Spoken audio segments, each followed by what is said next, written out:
দেখুন এই পাকা বাড়িটি গোঘাট ২ নম্বর ব্লকের তৃণমূল সভাপতি সৌমেন দিগারের বাবা শঙ্কর দিগারের। এখনো সম্পূর্ণ না হলেও বোঝা যাচ্ছে বাড়িটি পাকা। এই পর্যন্ত সব ঠিকই ছিল। গোল বাঁধল আবাস যোজনার তালিকা প্রকাশ হতেই।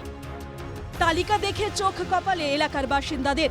শঙ্কর দিগারের নাম উঠেছে আবাসের তালিকায়। শঙ্কর দিগারের বাড়ি গোঘাটের বদনগঞ্জ ফুলুই ২ নম্বর পঞ্চায়েত এলাকায়। গ্রামবাসীদের অভিযোগ, বহু মানুষের মাথার ওপর পাকা ছাদ নেই, মাটির বাড়িতে ধরেছে ভাঙন। তবুও সরকারি দপ্তরে দরবার করেও কোনো লাভ হয়নি।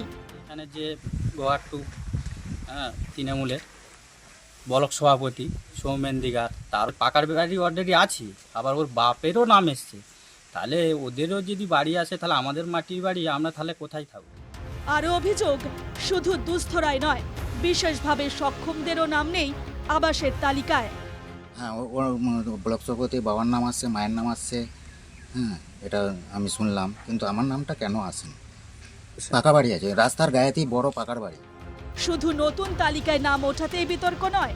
অভিযোগ, ২০১৮ সালে পাকা বাড়ি থাকতেও আবাসের তালিকায় নাম ওঠে শঙ্কর দিগারের।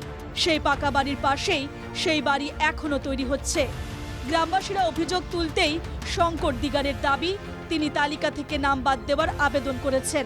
আমাদের থেকে অনেক দুস্থ মানুষ আছে, গরিব মানুষ আছে, থাকতে পায়নি এরকম মানুষও আছে, তারা পাক।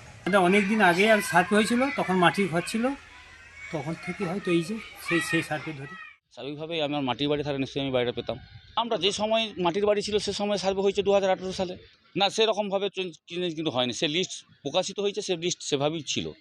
আমরা চেঞ্জের কোনো বিষয় জানতামও না, বা চেঞ্জ হয়নি বলে আমাদের পঞ্চায়েতে কোথাও চেঞ্জ হয়নি। বিতর্ক সামনে আসতেই শাসক দলকে কটাক্ষ করতে ছাড়েনি বিরোধীরা।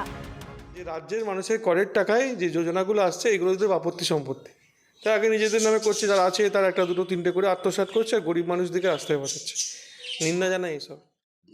বিডিও অফিস থেকে দেখছে, আমাদের পঞ্চায়েতের মারফতে দেখছে, আমরা নিজেরা বুথে বুথে তদন্ত নিচ্ছি, যাতে গরিব মানুষ যে প্রাপ্যতা সে পাক, যাদের পাকা বাড়ি আছে তারা যাতে না পায়।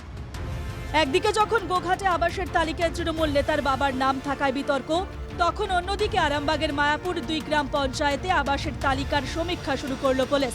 বৃহস্পতিবার মায়াপুর ২ গ্রাম পঞ্চায়েতের মায়াপুর কলোনিতে আবাসের তালিকা ধরে বাড়ি বাড়ি পৌঁছে যায় পুলিশের বিশেষ দল। যারা আবেদন করেছেন তারা প্রকৃতই মাটির বাড়িতে বসবাস করেন কিনা তা জানতে এলাকার বাসিন্দাদের সঙ্গেও কথা বলেন পুলিশ আধিকারিকরা। আরামবাগ থেকে তুহিন পাত্রের রিপোর্ট, NKTV বাংলা।